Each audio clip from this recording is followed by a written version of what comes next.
O pai instalou um dispositivo de rastreamento no sapato da filha, o que descobriu o fez desabar. Olá a todos. Aproveitem esses momentos de relaxamento enquanto assistem. Todas as manhãs, Estevão acordava antes do despertador. Não por hábito, mas por causa de sonhos interrompidos. Eles geralmente traziam a imagem da esposa falecida, Clara, com um sorriso triste e um olhar que parecia de reprovação. Então ele abria os olhos, via a luz fraca entrando pela janela e a casa vazia, restando apenas 2 pessoas. Ele e Ana. Ana, sua filha de 14 anos, costumava ser uma criança animada, sorridente e curiosa sobre tudo. Mas nos últimos meses, ela havia mudado. De forma silenciosa e fria. Estevão não conseguia se lembrar da última vez em que ouvira uma risada verdadeira da filha. Pai, toma café. Ana colocou uma fatia de pão torrado sobre a mesa, sem tirar os olhos do celular. Estevão olhou para a filha e tentou sorrir. Você já comeu alguma coisa? Não tô com fome. Ana respondeu, e em seguida se levantou e pegou a mochila. Tô indo pra escola. Espera aí. Ele chamou. Hoje você tem aula de educação física? Eu ia lavar seu uniforme. Ana hesitou por um segundo, depois respondeu secamente. Não. A porta se fechou atrás dela como uma sentença encerrada. Estevão ficou sentado, com a cabeça entre as mãos. Tinha alguma coisa errada. Não era o tipo de coisa errada normal, era uma inquietação que lhe apertava o peito. 3 semanas antes, Ana começara a chegar tarde. Ela sempre dava desculpas como trabalho em grupo, ajudar uma amiga, engarrafamento no ônibus. Mas quando Estevão ligou para o professor responsável, o professor Ramos recebeu uma resposta vaga. Ana é uma boa aluna, mas ultimamente parece estar sempre cansada. Ninguém dizia nada concreto. Mas como pai, Estevão sentia, sua filha estava escondendo um segredo. E isso fazia se sentir mais impotente do que nunca. Naquela noite, depois que Ana adormeceu, Estevão entrou silenciosamente em seu escritório.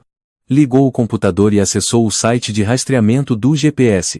Era um dispositivo minúsculo que ele havia comprado para o caso de a filha ser sequestrada. Um rastreador embutido na sola do tênis, o tipo que só se via em filmes de espionagem.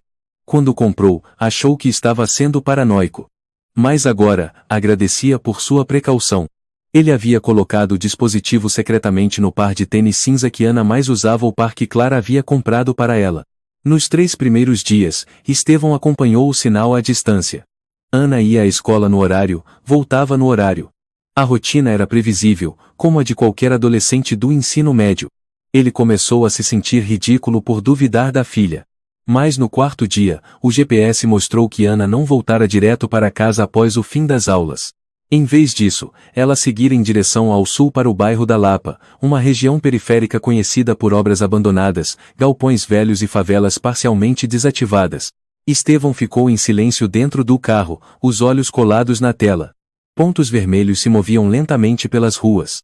Depois de cerca de 20 minutos, o sinal parou diante de um prédio em ruínas na Rua das Laranjeiras, um antigo depósito de tijolos, agora abandonado desde um incêndio ocorrido quase 10 anos atrás.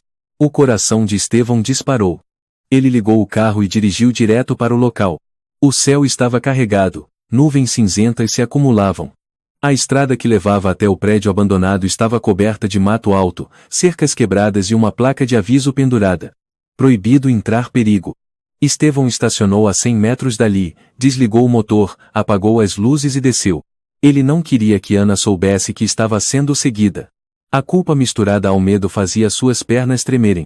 De longe, através das janelas quebradas, Estevão viu uma lanterna tremeluzente. Uma silhueta pequena entrou, era Ana. Nos ombros, ela carregava uma mochila grande. Estevão prendeu a respiração. Ele se aproximou com cuidado, escondendo-se atrás de uma árvore. O vento soprava por entre as frestas das paredes destruídas, trazendo um cheiro de mofo, ferrugem e algo estranho como o odor de um animal morto há dias. Estevão mordeu os lábios. Queria correr e tirar a filha de lá imediatamente. Mas seus pés pareciam grudados no chão. Pouco depois, outras figuras surgiram da escuridão. Pequenas. Trêmulas. 1, 2, 3, 4, 5 crianças. Magras, cabelos desgrenhados, roupas rasgadas, rostos sujos. A menor não devia ter mais que 3 ou 4 anos e se agarrou ao pescoço de Ana, dizendo algo que ele não conseguiu ouvir. Estevão viu Ana se sentar, abrir a mochila e tirar pães, garrafas de água, um pacote de remédios para a gripe infantil. Ela enxugou a testa de uma das crianças que tossia, depois tirou o próprio casaco e o envolveu nela. Meu Deus! Murmurou Estevão. Um arrepio percorreu sua espinha. Ele já não sabia mais o que estava vendo. Sua filha, aquela que ele achava que só se importava com escola e música, estava ali, sentada em meio aos escombros, como um anjo no inferno, cercada de crianças que pareciam fantasmas famintos. Uma menininha começou a chorar e perguntou: Mana Ana, hoje tem bala não? Ana abraçou e afagou seus cabelos. Desculpa, essa semana eu não consegui dinheiro. Mas semana que vem eu trago biscoito de leite. Estevão se curvou, apertando o peito. Sentia uma mistura de amor e raiva, queria tanto abraçar a filha quanto gritar com ela: o que você está fazendo? Mas não fez nada. Ficou ali, imóvel como uma estátua, até que Ana deixou lentamente o galpão. Ela olhou para trás uma vez, os olhos fixos na escuridão, como se fizesse uma promessa. Estevão recuou, escondendo-se entre as sombras, esperando a filha se afastar antes de voltar ao carro. Durante todo o caminho de volta, não ligou o rádio, não falou, não pensou. Quando chegaram em casa, Ana subiu direto para o quarto sem olhar para ele. Estevão ficou sentado na cozinha, cabeça entre as mãos, lágrimas silenciosas caindo. Nunca havia sentido o coração tão despedaçado. Uma parte dele queria sentir orgulho, sua filha estava ajudando outras pessoas. Mas uma parte maior, mais escura, sussurrava: isso não é responsabilidade dela. É dos adultos. Por que Ana tem que carregar essa dor sozinha e em silêncio? De repente, bateram à porta. Estevão se assustou. Foi abrir e viu um homem estranho, alto e magro, por volta dos 50 anos, usando boina e casaco de couro. Boa noite, disse o homem com um sotaque brasileiro rouco. Sou Tomás, moro no fim da rua. Tenho visto sua filha saindo bem cedo, carregando uma mochila pesada. Não quero me meter, mas parece que ela está envolvida em algo. Estevão apertou a maçaneta. Eu estou averiguando. Obrigado. Tomás assentiu, o olhar cheio de preocupação. Só espero que não seja tarde demais. Ele se afastou, deixando Estevão parado na porta, um furacão de angústia começando a se formar dentro do peito. No dia seguinte, Estevão não conseguiu se concentrar em nada. Em sua mente, as imagens da noite anterior se repetiam: Ana ajoelhada entre crianças famintas, a mãozinha dela acariciando os cabelos de uma das menores, a voz embargada ao pedir desculpas por não ter bala. Ele não conseguia esquecer o olhar da menininha que abraçou Ana e perguntou sobre o doce. Era um sentimento de dor, angústia e raiva se debatendo dentro de Estevão.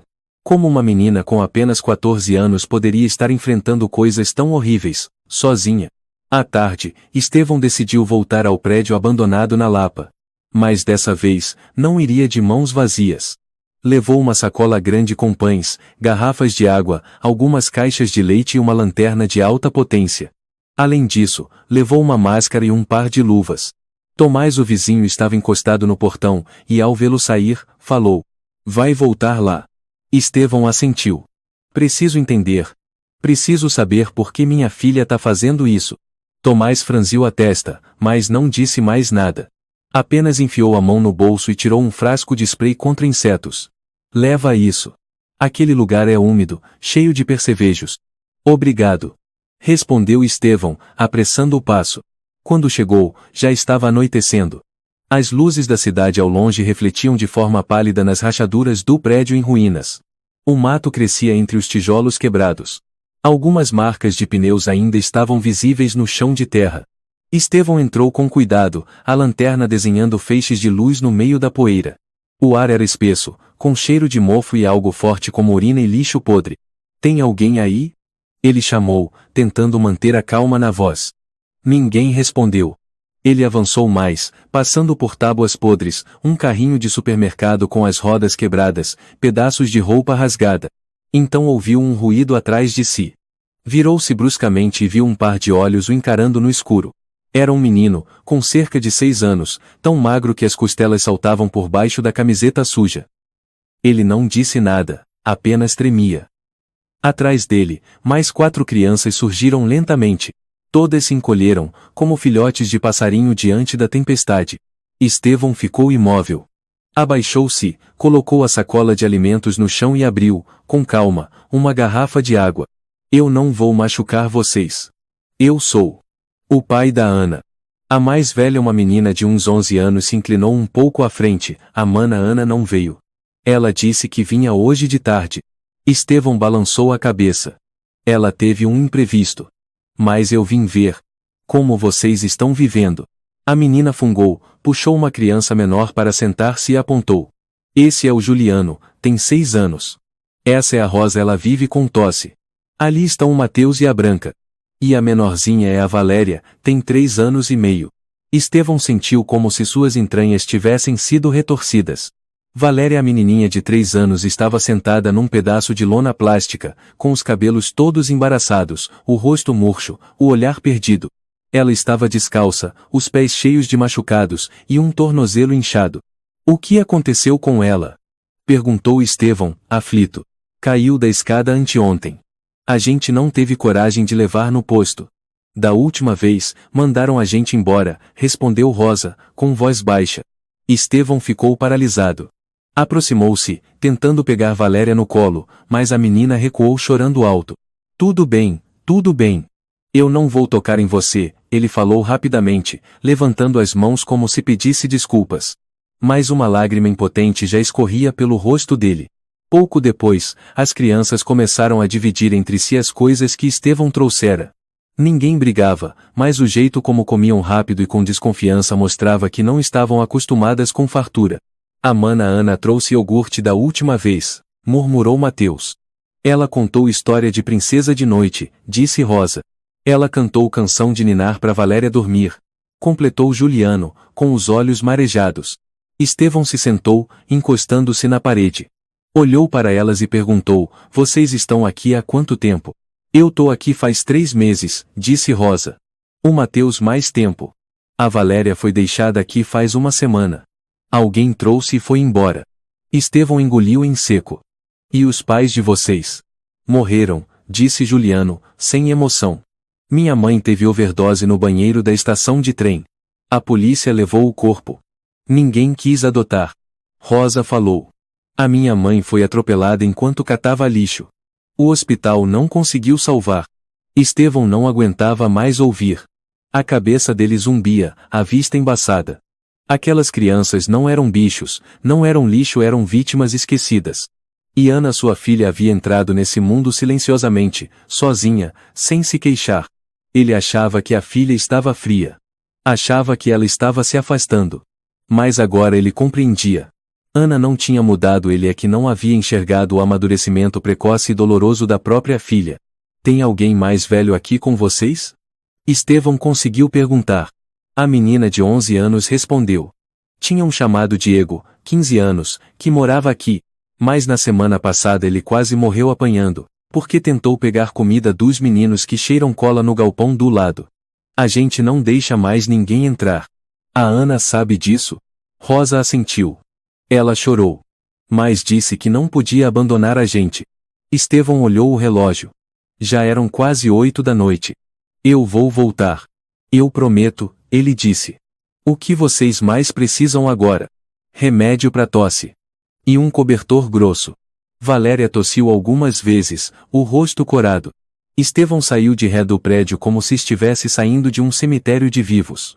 Os sons de tosse e soluços ainda ecoavam em seus ouvidos. Quando chegou em casa, Ana já estava dormindo. Estevão ficou muito tempo parado diante da porta do quarto da filha, a mão levantava e caía. Por fim, empurrou a porta devagar e entrou. O quarto de Ana continuava arrumado e limpo. Na escrivaninha, havia um bilhete escrito às pressas. Amanhã passo cedo, Valéria tá tossindo muito. Não esquecer o xarope. Ana. Estevão apertou o bilhete nas mãos. Cada traço da letra da filha parecia rasgar o peito dele. Aproximou-se devagar e olhou Ana dormindo de lado, ainda abraçada a um livro. Os olhos dela vermelhos, os cílios pesados como se tivesse chorado. O rostinho que ele um dia viu sorridente, agora carregava o peso de quem já conheceu perdas cedo demais. Estevão sentou-se na beira da cama. Não conseguiu conter as lágrimas, que caíam sobre a mão apoiada no travesseiro da filha. Sussurrou, como uma confissão. Me perdoa, Ana. Eu não vi. Eu fui cego demais. Naquela manhã, nuvens escuras cobriam o céu desde cedo, anunciando uma tempestade de primavera. Estevão acordou com a cabeça pesada, a garganta amarga como se tivesse engolido toda a raiva da noite anterior. Não dormira nada. Cada vez que fechava os olhos, via a Valéria tossindo, via a Rosa encolhida num cobertor fino, via a Ana chorando em silêncio naquele mundo escuro e frio. Sentia como se tivesse descoberto um abismo onde sua filha caía um pouco mais a cada dia e ele apenas observava, sem agir. Ao sair do quarto, viu Ana sentada à mesa, comendo uma fatia de pão seco. Os olhos dela fundos, o rosto pálido. Estevão pigarreou, tentando manter a calma. Ana, hoje à noite volta cedo, tá? Eu quero conversar com você. Tô ocupada. Ana respondeu sem levantar os olhos.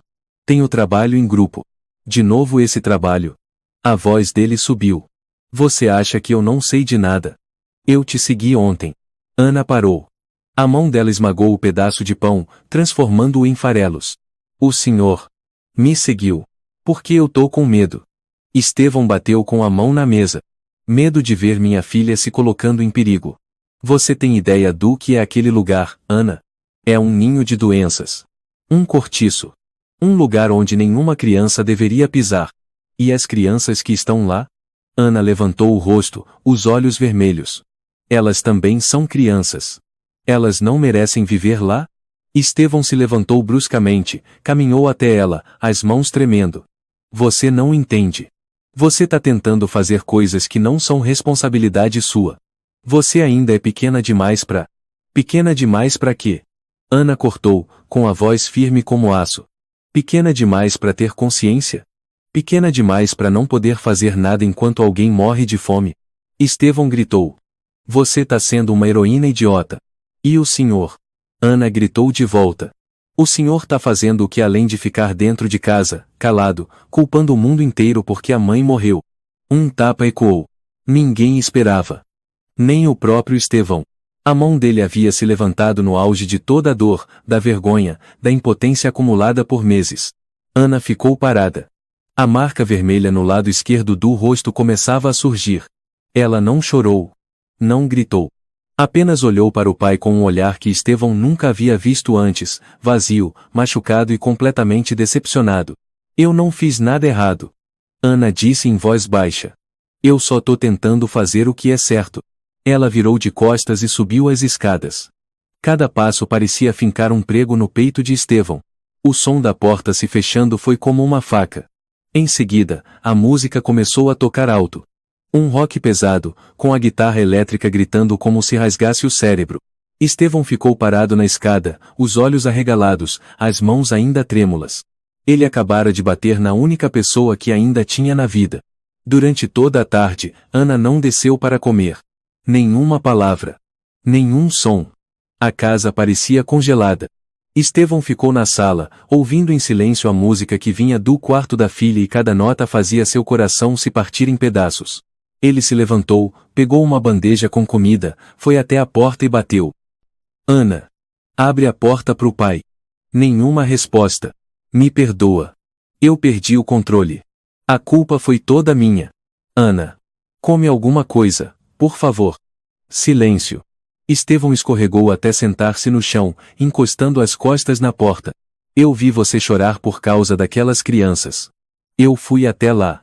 Eu vi. E eu tô com medo. Medo de que você se machuque, medo de te perder como perdi sua mãe. A porta permaneceu fechada. Na manhã seguinte, Estevão entrou no quarto de Ana com cuidado. Ela já havia saído bem cedo. Sobre a mesa, havia uma lata velha de biscoito, dentro da qual estavam alguns pacotes de xarope infantil, uma garrafinha de água e um bilhete dobrado com capricho. Ele abriu. A letra inclinada e um pouco desajeitada dizia: Pai, não precisa se preocupar. Eu não preciso que o senhor me entenda. Só preciso que não me impeça. Estevão segurou o bilhete, os olhos vermelhos de tanto chorar. Ele não sabia exatamente quando havia perdido a confiança da filha, mas sabia que não tinha mais muito tempo para recuperá-la. No fim do dia, Estevão não voltou direto para casa. Parou numa cafeteria na esquina onde Tomás, o vizinho, costumava ler jornal. Tomás ergueu os olhos e assentiu. Você tá com uma cara horrível. Estevão sentou-se à frente dele, a voz rouca. Eu bati na minha filha.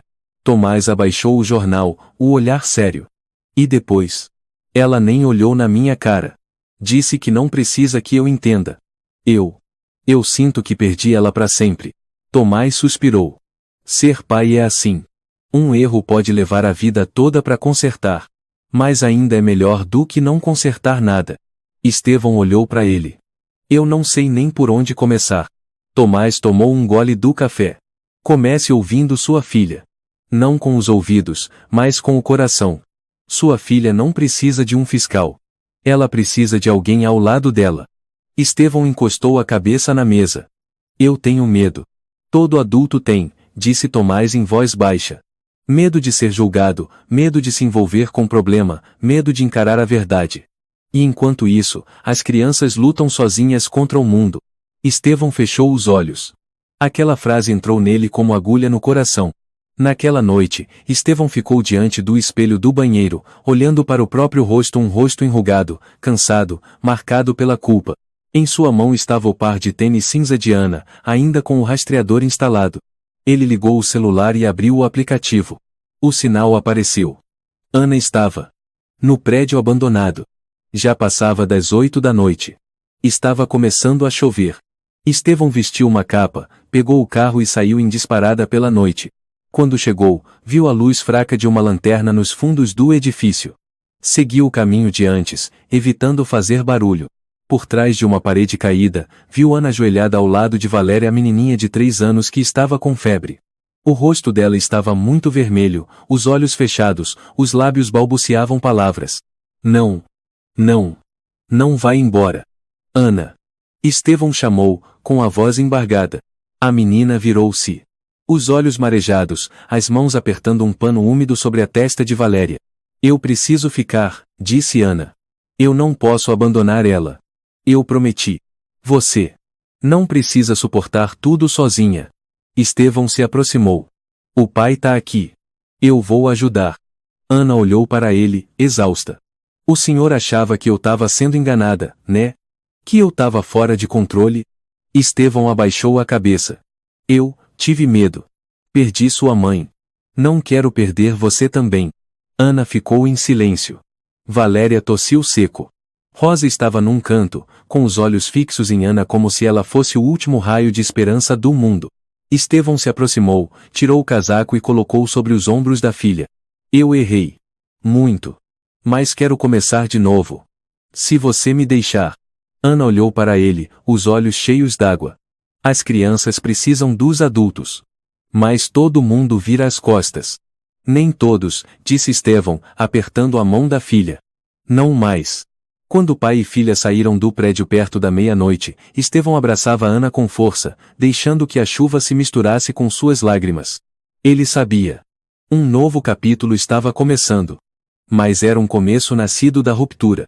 Na manhã seguinte, o céu de São Paulo parecia coberto por uma fina camada de cinza. Estevão acordou no sofá, a cabeça latejando.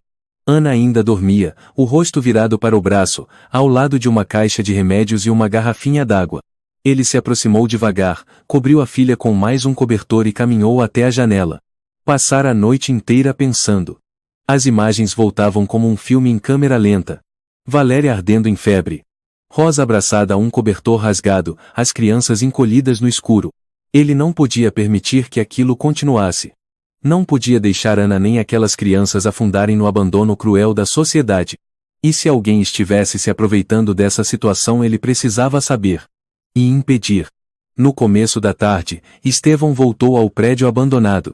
Dessa vez, ele não seguiu o mesmo caminho de antes, mas contornou pela parte de trás do edifício onde havia visto marcas de pneus, grandes tambores plásticos e até sacos de lixo fedendo, dias atrás. Num canto com a parede desmoronada, encontrou uma caminhonete branca, sem placa.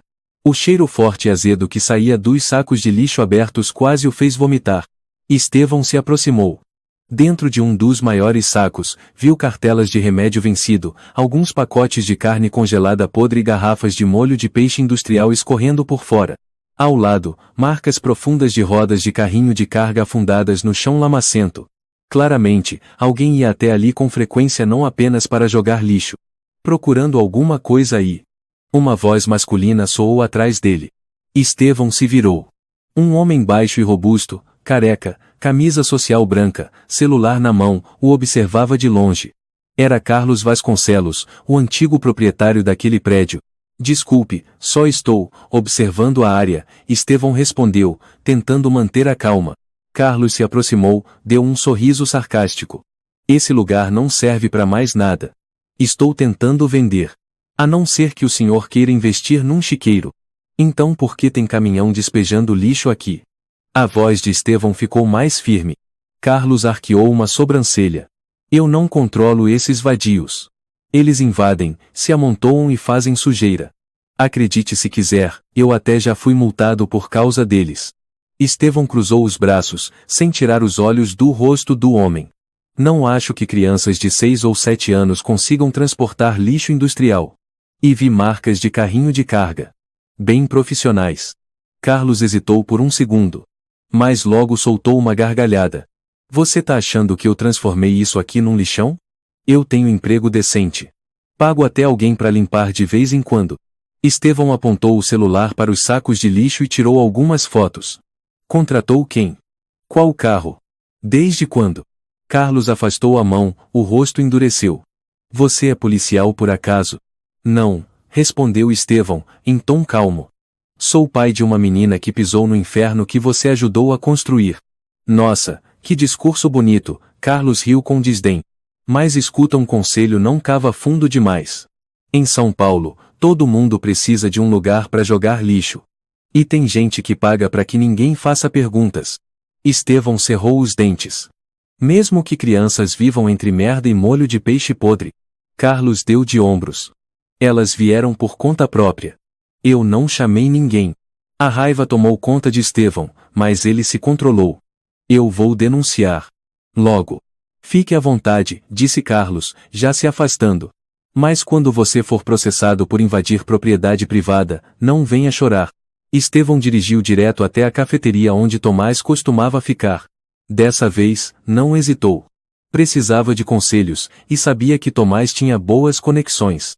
Descobri quem é o desgraçado por trás disso, disse Estevão, sentando-se, a voz urgente. Carlos Vasconcelos. Ele diz que tá vendendo o prédio, mas na verdade recebe dinheiro de um restaurante ali perto para despejar lixo industrial lá dentro. Tomás colocou a xícara de café sobre a mesa. Qual restaurante? O Moinho Dourado. Já comi lá. Parece chique, mas... Tomás assentiu, o olhar atento. O dono daquele restaurante é o Sérgio Nogueira. Já foi investigado antes por usar carne congelada vencida, importada ilegalmente do Marrocos, mas escapou por falta de provas. Se o Carlos está envolvido, tudo se encaixa. Estevão tirou o celular do bolso. Tirei algumas fotos, mas não basta. Preciso voltar à noite e flagrar tudo. É perigoso. Alertou Tomás. Gente assim não brinca em serviço. Estevão apertou os punhos. Não posso esperar. Cada dia que passa, aquelas crianças continuam lá. E a Ana continua voltando. Tomás ficou em silêncio por um tempo, depois tirou do bolso um dispositivo pequeno. Mini câmera. Pode prender na camisa ou nos óculos. Grava vídeo e áudio.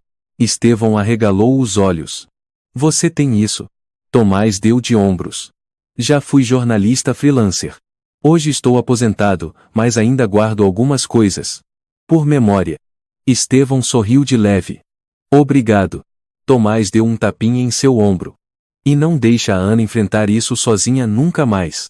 Naquela noite, Estevão voltou ao prédio abandonado, agora com a câmera presa na gola da camisa. Escondeu-se perto do local onde o lixo era despejado, atrás de uma pilha de entulho. A escuridão era total. O vento cortava como lâmina. Perto das 11 da noite, uma caminhonete branca se aproximou e parou em silêncio. 3 homens desceram, vestindo uniformes de restaurante. Começaram a arrastar os sacos de lixo fedorento para dentro do prédio. Um deles, cabelo grisalho, barriga saliente, era Sérgio Nogueira. Ele se virou para Carlos, que esperava ao lado com um maço de dinheiro, e disse: Semana que vem faz mais rápido. Não quero chamar atenção. Carlos pegou o dinheiro e enfiou no bolso. Relaxa. Aqui ninguém aparece. E aquelas pestes? Já avisei. Se algum der as caras, eu ligo pra polícia meter num abrigo. Estevão apertou o celular com força. Estava tremendo de raiva. Assim que os homens foram embora, ele voltou em silêncio para o carro, retirou a câmera e conferiu as imagens. Tudo estava lá, com clareza. Rostos, falas, entrega do dinheiro, ameaças diretas às crianças. Ele sabia. Era hora de agir. Ao chegar em casa, Estevão sentou-se, ligou o computador e redigiu uma denúncia completa para a Delegacia de Proteção à Criança e ao Adolescente da cidade de São Paulo, anexando os vídeos como prova. Mas, antes de clicar em enviar, ele parou. Precisava falar com Ana. A menina estava em seu quarto, sob a luz fraca, o rosto ainda tenso por causa da discussão anterior. Tenho algo para te mostrar, disse Estevão, com uma voz mais suave do que nunca. Ana hesitou. Você me seguiu de novo? Não. Eu segui o Carlos. E os caras que estão transformando aquele lugar num inferno. Ele deu play no vídeo. Ana ficou em silêncio, os olhos arregalados ao ver Carlos recebendo dinheiro, Sérgio jogando lixo, e ouvindo as ameaças. Meu Deus! Ana sussurrou. Estevão olhou para ela. Você fez o que era certo. Mas agora, para proteger essas crianças, você precisa deixar os adultos entrarem nessa luta. Ana virou-se para ele, com um olhar trêmulo. O senhor acredita mesmo em mim? Agora acredito. E me desculpa por ter demorado tanto. Pai e filha se abraçaram. Pela primeira vez em muito tempo, Estevão sentiu o calor da filha. Não havia mais muros, nem desconfiança, nem aquele rock pesado como sinal de alarme. Só restava união e um propósito em comum. Naquela noite, Estevão não conseguiu dormir. Depois de abraçar Ana com medo de que, se soltasse, ela sumisse, só se levantou quando a menina adormeceu. O rosto dela durante o sono não estava mais tenso como antes, mas ainda carregava as marcas da exaustão por ter sustentado um mundo que nenhuma criança deveria conhecer. Estevão estava parado na porta do quarto da filha, com a mão segurando o batente, os olhos vermelhos. Ele não entendia por que teve que esperar até o momento em que sua filha estivesse exausta, enfrentando uma responsabilidade que nem os adultos queriam encarar, para então finalmente dar um passo e escutá-la. Ele voltou ao escritório, abriu a gaveta da escrivaninha onde guardava as coisas proibidas de mexer desde que Clara morreu, uma caixa velha com lembranças de Ana. Dentro havia fotos de Ana no jardim de infância, alguns rabiscos infantis, e cartas que ela escreveu para a mãe após a morte dela por doença. Estevão passou os dedos pela foto, com os olhos ardendo. E então pensou naquilo que martelava sua mente desde o dia anterior. Ana não fazia aquilo só por compaixão. Tinha algo mais profundo, talvez algo que assombrava havia muito tempo, sem que ele percebesse. Na manhã seguinte, quando Ana saiu para a escola, Estevão não a impediu. Apenas ficou observando até que a filha desaparecesse atrás das casas do outro lado da rua, e então entrou em seu quarto. Ele não queria fazer aquilo. Invadir o espaço pessoal de Ana era como tocar numa ferida que ainda sangrava. Mas ele precisava entender. Não havia mais tempo para hesitação. O quarto de Ana continuava arrumado. Arrumado até demais. Um quarto de uma criança que um dia desejou ter um gato, mas agora só restava uma foto antiga na parede. Clara sorrindo, abraçando Ana quando ela tinha uns 8 anos. Estevão abriu a gaveta da escrivaninha. Um caderno fino estava no fundo, capa velha, bordas rasgadas, sem nome. Ele abriu. A letra de Ana surgiu inclinada levemente para a esquerda, traço suave e regular, mas trêmula nos finais das frases. Hoje, Valéria ainda não disse uma palavra. Ela ficou olhando para a parede durante toda a refeição. Não tive coragem de perguntar. Talvez ninguém nunca tenha contado uma história para ela. Rosa não para de tossir. Eu dei o último comprimido. Na farmácia olharam para mim como se eu fosse ladra. Não aguento ver eles comendo miojo cru. Ver o Mateus quebrar o pacote para dividir enquanto tremia de fome me destruiu. Estevão virou a página. As próximas eram ainda mais pesadas. Tem uma menina de 3 anos, a mãe morreu de overdose. Falei com o professor responsável, ele disse, cuide dos seus estudos. Isso é com os órgãos competentes. Mas ninguém apareceu. Ninguém. Eu já quis ser médica. Agora só quero que eles não morram na minha frente. Sonhei com a mãe ontem. Ela dizia: não seja como seu pai. Não vire o rosto. Acordei no meio da noite. Chorando. Estevão parou. Cada frase era como um soco no peito. Cada linha era um corte que gravava em sua alma uma verdade dura. Ana não havia mudado de repente. Ela vinha escorregando por entre seus dedos havia muito tempo, porque ele estava ocupado demais encenando o papel de um pai calado. Ele caiu de joelhos ao lado da cama. Apertava as mãos até doer. Uma verdade terrível se desenhava diante dele. Ana estava carregando sua culpa. A culpa da indiferença, do silêncio, da fuga que ele sempre disfarçou com o pensamento de que, é assim mesmo a sociedade é assim. Naquela tarde, Estevão ficou esperando Ana na porta da escola. Quando ela saiu e o viu, parou de súbito. O que o senhor está fazendo aqui? Estevão se levantou. Quero conversar. Só um pouco. Ana olhou ao redor, hesitou. Depois assentiu, caminhando lentamente até ele. Eles foram juntos por um caminho estreito que levava ao parque próximo mesmo onde Clara costumava levar Ana para brincar quando era pequena. Estevão começou. Eu li seu diário. Ana se sobressaltou. O senhor não tinha esse direito. Eu sei. Mas eu precisava entender por que você está carregando tudo isso, sozinha. Ela virou o rosto, os olhos inflamados de indignação. Por que ninguém mais faz nada, pai? O senhor se cala. O professor ignora. Todo mundo só pensa em si. Eu não consigo mais aguentar. Estevão mordeu o lábio. Eu errei. O senhor não só errou. O senhor fugiu. Depois que a mãe morreu, o senhor deixou de existir. Ficou em silêncio, se fechou. Quando eu chorava, o senhor mandava eu parar. Quando eu perguntava, o senhor desviava. Teve um dia que eu pensei, se eu morresse, será que o senhor acordaria? Estevão parou no meio do caminho. O vento bagunçava os cabelos da filha. Você pensou nisso? Sua voz falhou. Ana não respondeu. Apenas olhou nos olhos dele e assentiu. Estevão perdeu as forças. Sentou-se num banco de pedra, cobrindo o rosto com as mãos. A mãe sempre dizia: não vire o rosto diante da dor alheia. Mas quando ela morreu, tudo que eu vi foi o senhor virar o rosto. Por isso, eu precisei olhar.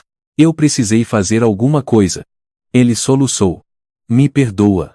Ana. Eu estava tão mergulhado na minha dor que esqueci que você também estava perdendo. A menina sentou-se ao lado dele. Pela primeira vez em muitos meses, eles estavam lado a lado sem gritos, sem portas batidas, sem acusações apenas juntos. Eu não odeio o senhor. Ana sussurrou. Eu só, não sabia onde encontrar o senhor nos dias em que eu mais tive medo. Estevão se virou e abraçou a filha com força. A partir de agora, eu tô aqui. Eu não vou me calar mais. Eu prometo.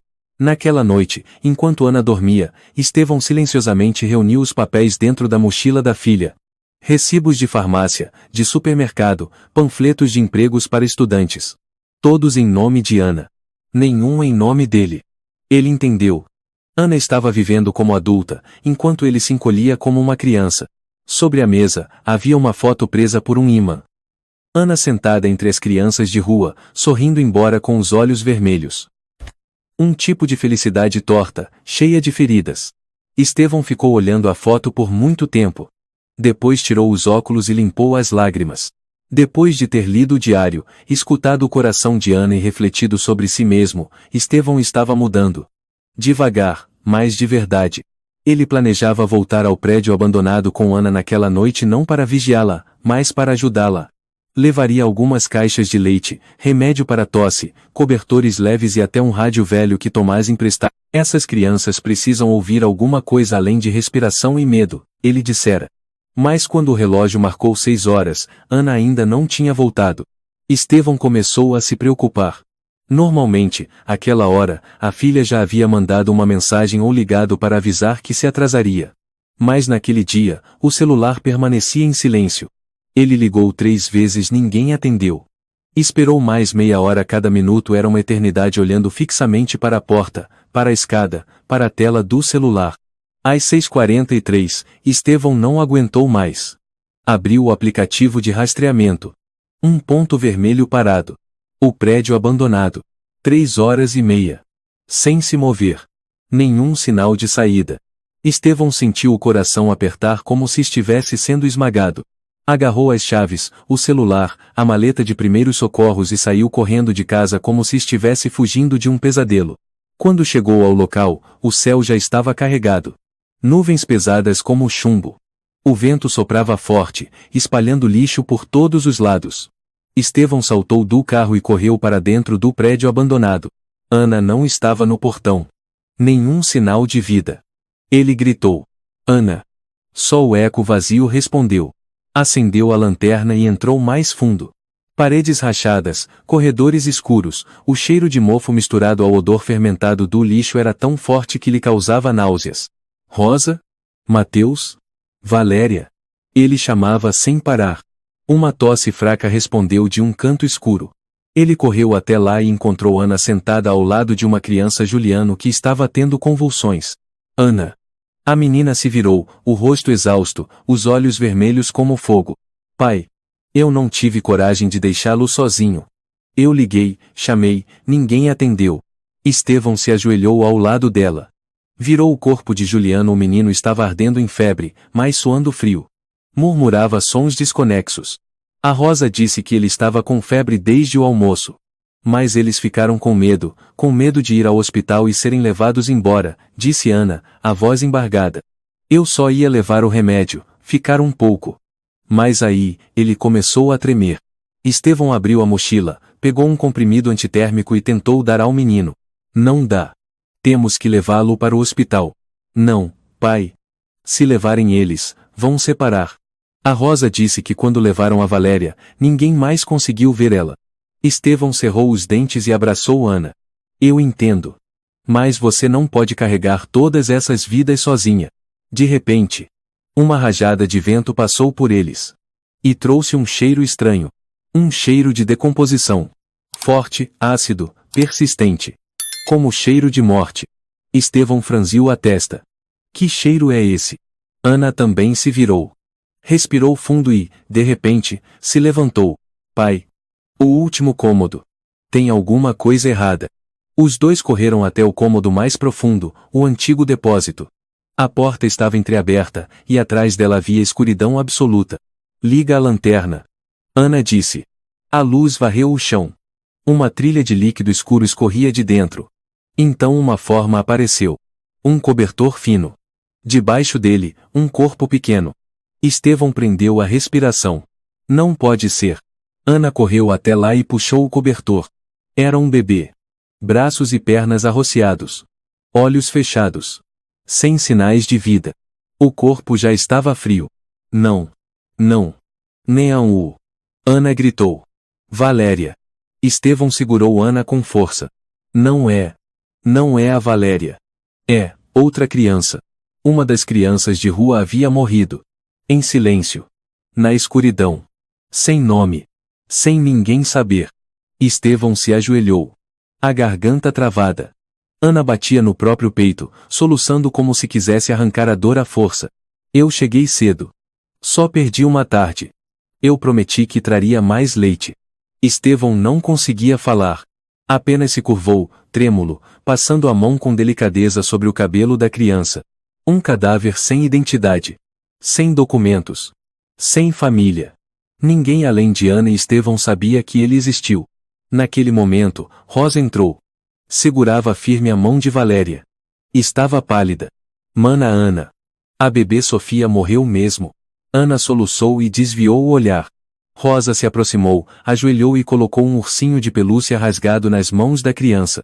Ontem eu não deixei ela brincar com ele. Agora, eu não quero mais de volta. Estevão virou o rosto.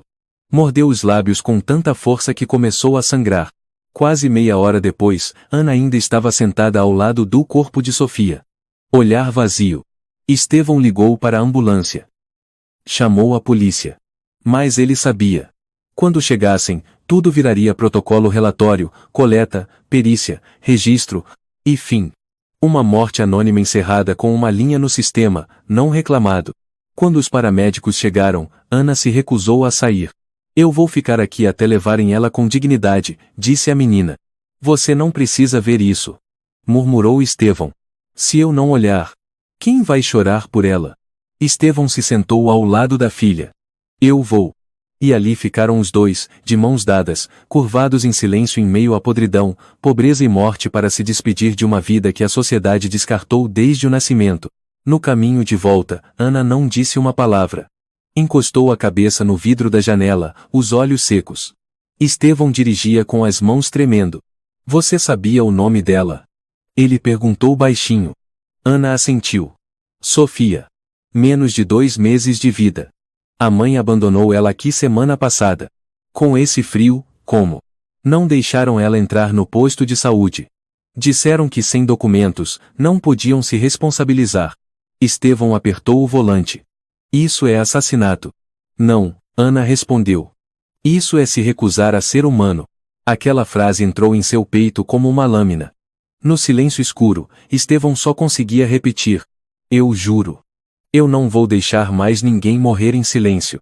Na manhã seguinte, o céu estava completamente nublado. A árvore de folhas largas em frente à escola deixava cair as últimas folhas como se anunciasse a chegada de uma estação horrível. Estevão acordou mais cedo do que o normal.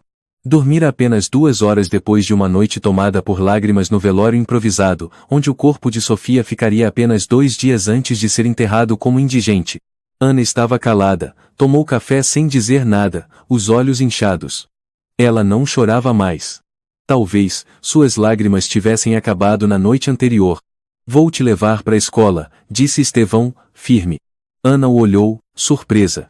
Não precisa, pai. Eu posso ir de ônibus. Eu quero ir. E preciso falar com seus professores também. Ana hesitou, depois assentiu. O colégio São Martinho ficava na rua Marechal Rondon, com um portão de ferro alto e muros cobertos por era. Na fachada, uma placa antiga dizia: Educar para formar pessoas de bem. Estevão olhou amargamente para aquela frase. Pessoas de bem, hein?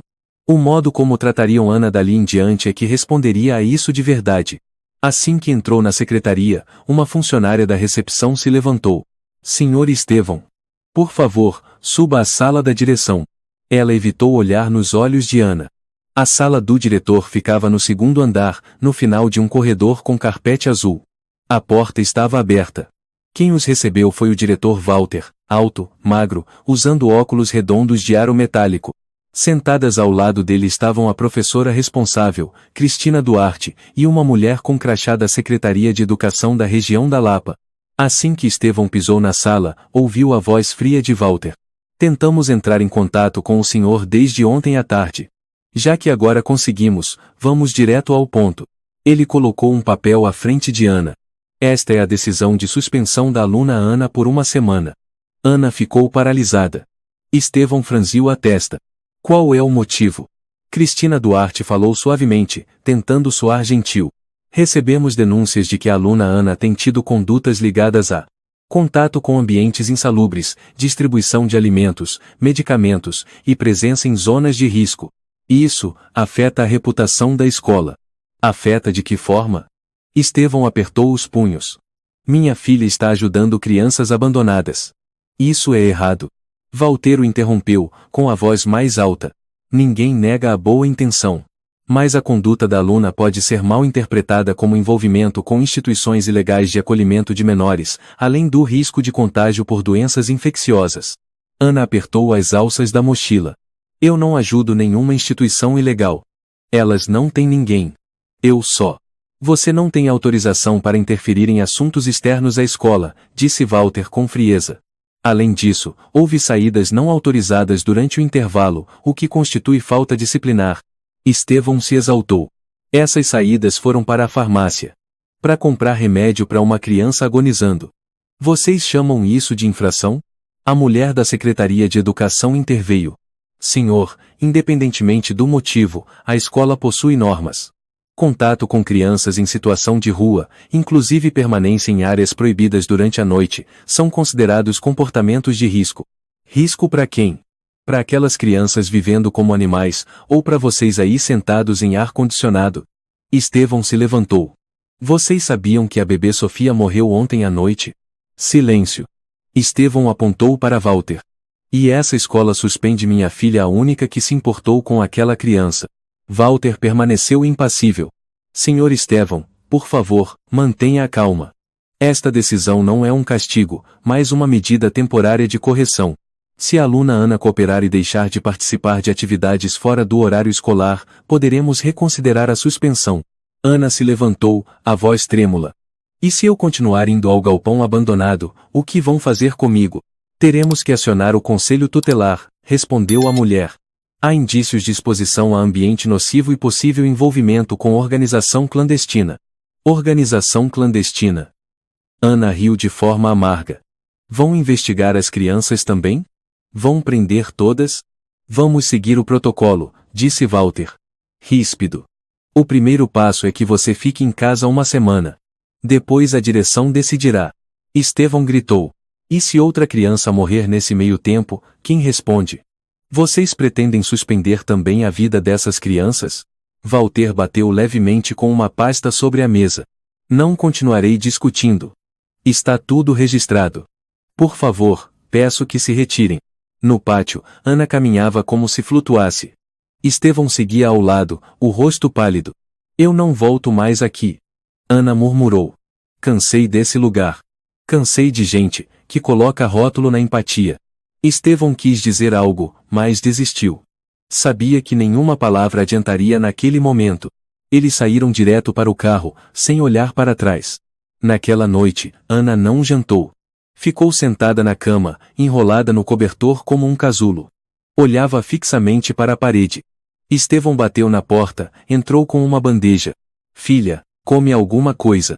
Ana não reagiu. Eu imprimi o relatório.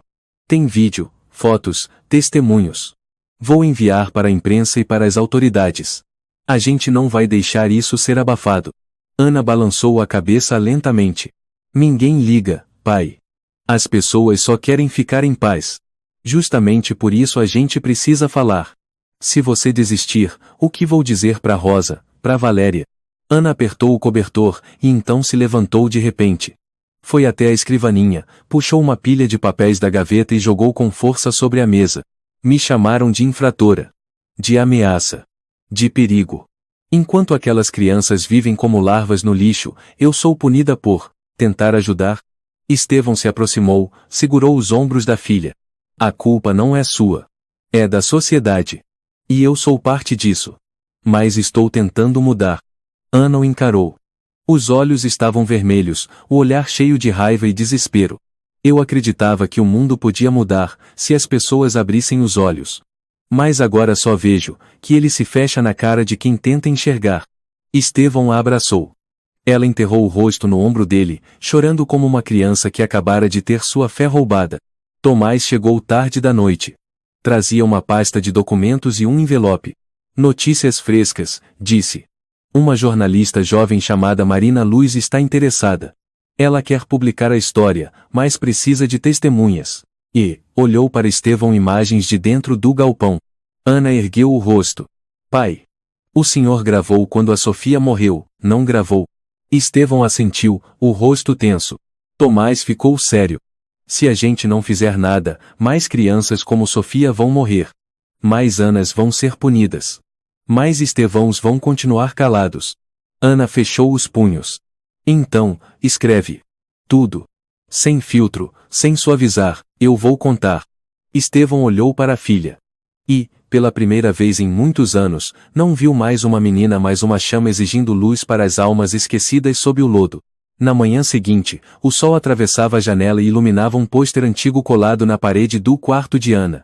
Era um desenho de uma menina de mãos dadas com um bebê sem rosto, sob uma frase torta escrita por Ana. Não vire o rosto.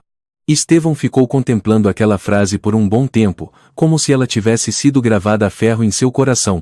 Ana estava sentada à mesa, bebendo um copo de leite.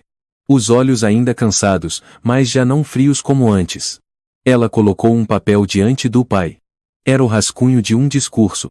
A Marina Luz mandou um roteiro para o seminário. Mas eu quero reescrever, disse Ana. Quero contar sobre a Sofia.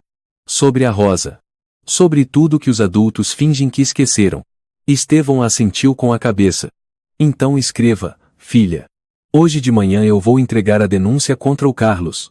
As provas já são suficientes. Ana o olhou. Tem certeza, pai? Eles podem processar de volta. Que tentem. Estevão apertou os punhos. Fiquei calado por tempo demais. Agora é a vez deles tremerem. Às 9 da manhã, Estevão entrou no escritório de proteção à criança da cidade de São Paulo, com uma pasta grossa nas mãos.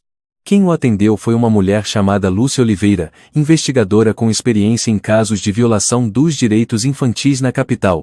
Lúcia forreva os documentos, os olhos se estreitando ao ver fotos do lixão industrial, o vídeo em que Carlos recebia dinheiro de Sérgio Nogueira, as imagens do quarto apodrecido onde a pequena Sofia morreu. Meu Deus! Murmurou Lúcia. Já ouvi boatos sobre aquele lugar, mas ninguém nunca teve coragem de trazer provas concretas. Estevão respondeu entre dentes. Agora tem. Eu exijo uma inspeção de urgência naqueles prédios e no restaurante O Moinho Dourado ainda hoje. O quanto antes. Lúcia se levantou. Vou apresentar ao setor superior imediatamente. Se o senhor estiver disposto a testemunhar, o caso pode ser encaminhado à esfera criminal. Não só eu. Disse Estevão. Minha filha Ana também vai contar tudo. Enquanto isso, Ana estava no centro de acolhimento temporário, onde Rosa, Valéria e as outras crianças sobreviventes tinham sido levadas após o ocorrido. Seu cabelo estava preso num rabo de cavalo, e ela segurava um livro de contos de fadas. Lia em voz suave para os pequenos, como se nunca tivesse conhecido o inferno. E a princesa finalmente encontrou uma casa quentinha, onde todos tinham comida e cobertores macios para dormir. Rosa levantou o rosto. Mana Ana. Essa história é de verdade? Ana hesitou. Depois abaixou-se e encostou a testa na da menina. Vai ser. Eu prometo que vai. Lúcia apareceu na porta. Ana, precisamos que você vá até a sala de relatórios.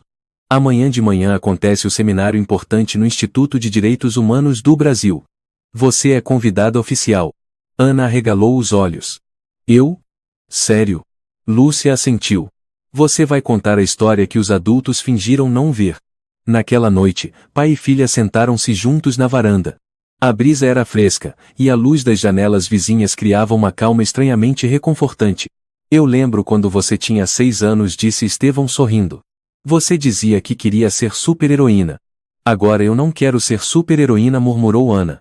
Só quero que ninguém mais precise morrer em silêncio. Estevão segurou a mão da filha. Você não precisa de superpoderes. Só de coragem.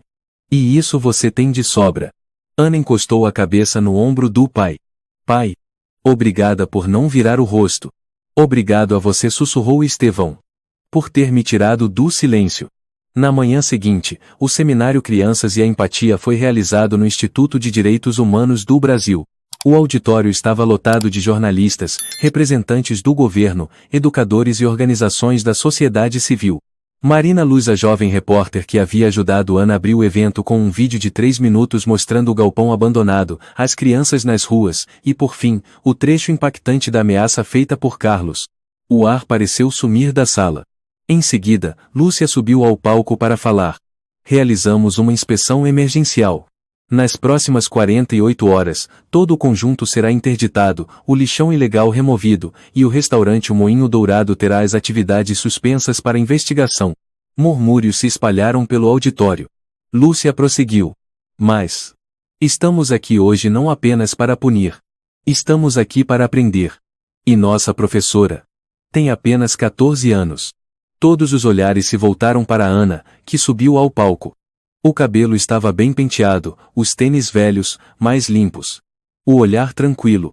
Estevão observava lá embaixo, as mãos cerradas, o coração apertado.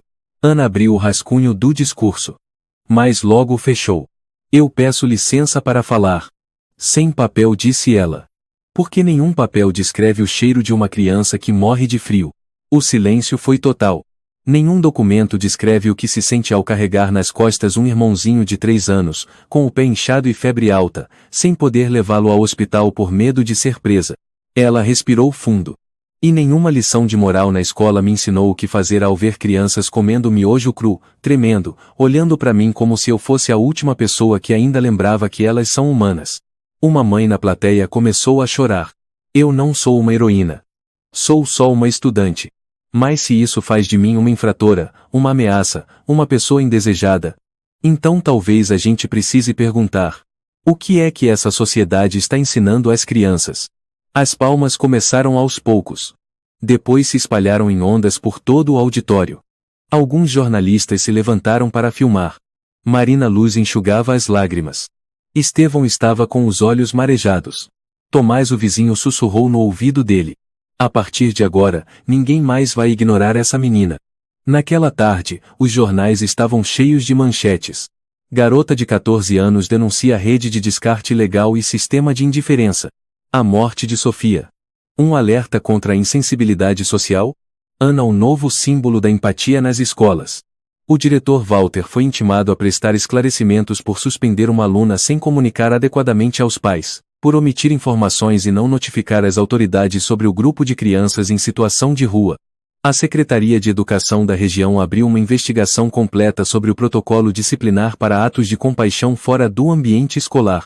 Carlos, o proprietário do prédio, foi indiciado por uso ilegal de espaço público para fins lucrativos e facilitação de despejo irregular de resíduos industriais. Sérgio Nogueira, dono do restaurante, teve seu negócio fechado e foi proibido de atuar no ramo alimentício por 5 anos. Já Ana, a menina que fora expulsa por contato com o ambiente tóxico, agora era convidada a palestrar no novo programa educacional. Ensinar a compaixão. Naquela noite, Ana voltou ao centro de acolhimento, mas desta vez, não em silêncio ou às escondidas, e sim como a irmã mais velha, recebida pelas crianças como uma heroína. Mana Ana. Você apareceu na TV. É verdade que você ficou famosa? A Valéria disse que você é uma princesa que protege os pobres. Ana riu, sentando-se no meio do grupo. Rosa colocou um papel todo rabiscado em suas mãos. Você é a nossa casa. Estevão ficou parado ali, tirando uma foto daquela cena. E dentro dele, pela primeira vez em muitos anos, algo floresceu como um raio de sol da manhã. Vida. 1 ano depois. O terreno onde antes havia o galpão abandonado na Rua das Laranjeiras estava transformado. O cheiro de lixo e fezes de rato tinha desaparecido.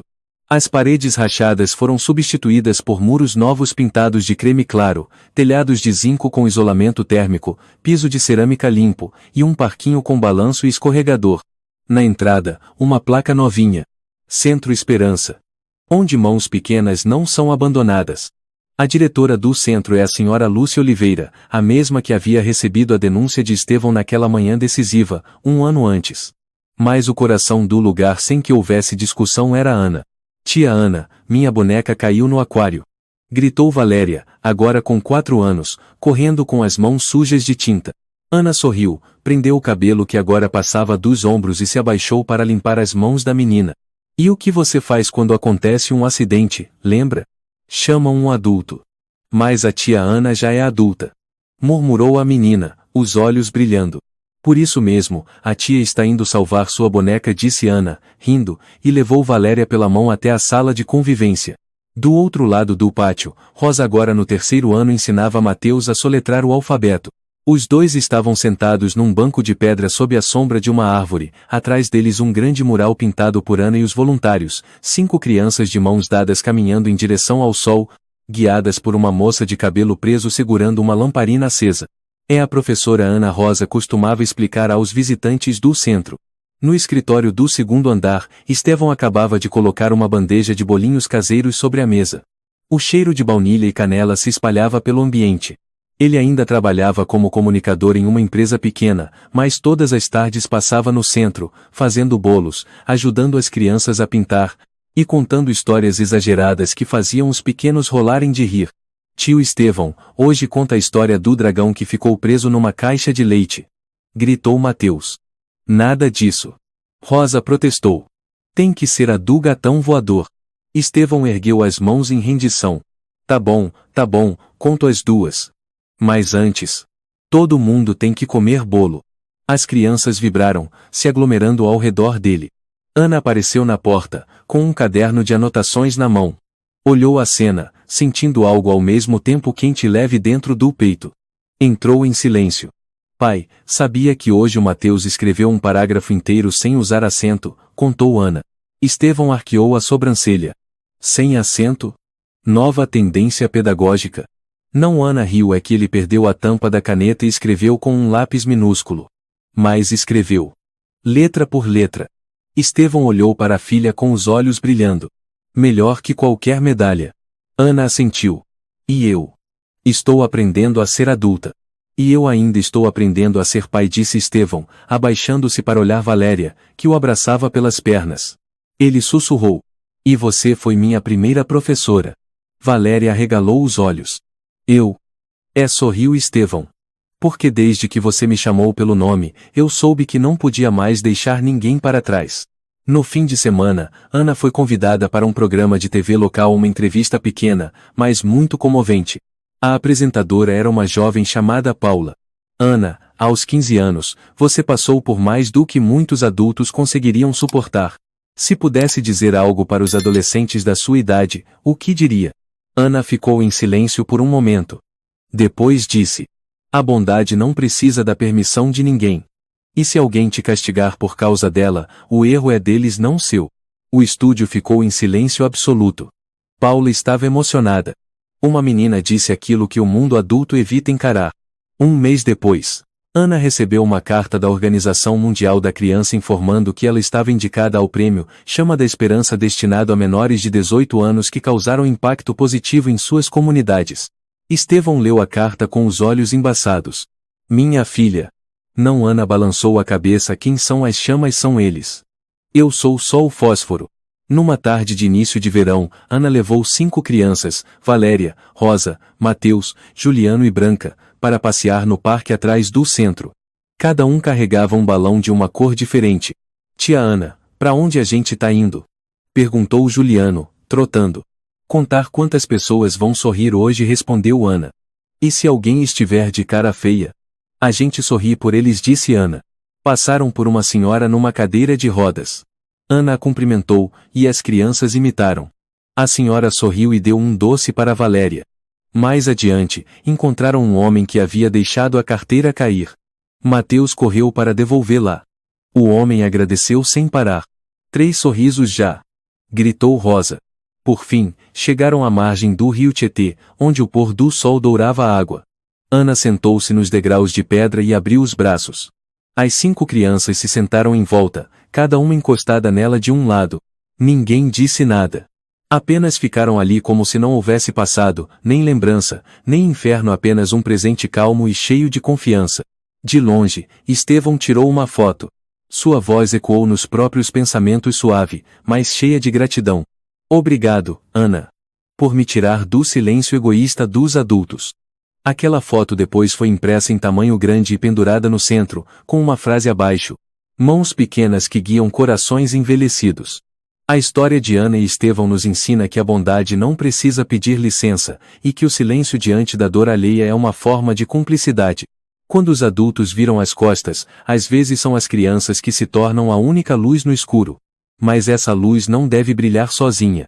É dever dos adultos sair da indiferença e caminhar ao lado delas, para construir uma sociedade que saiba cuidar e proteger o que é certo. Porque só assim a empatia pode brotar e crescer de forma completa. Se você gostou desta história, convidamos você a dar um like e se inscrever em nosso canal. Seu apoio nos motiva a continuar trazendo histórias comoventes quase todos os dias. Estamos muito agradecidos pelo seu apoio. Até breve.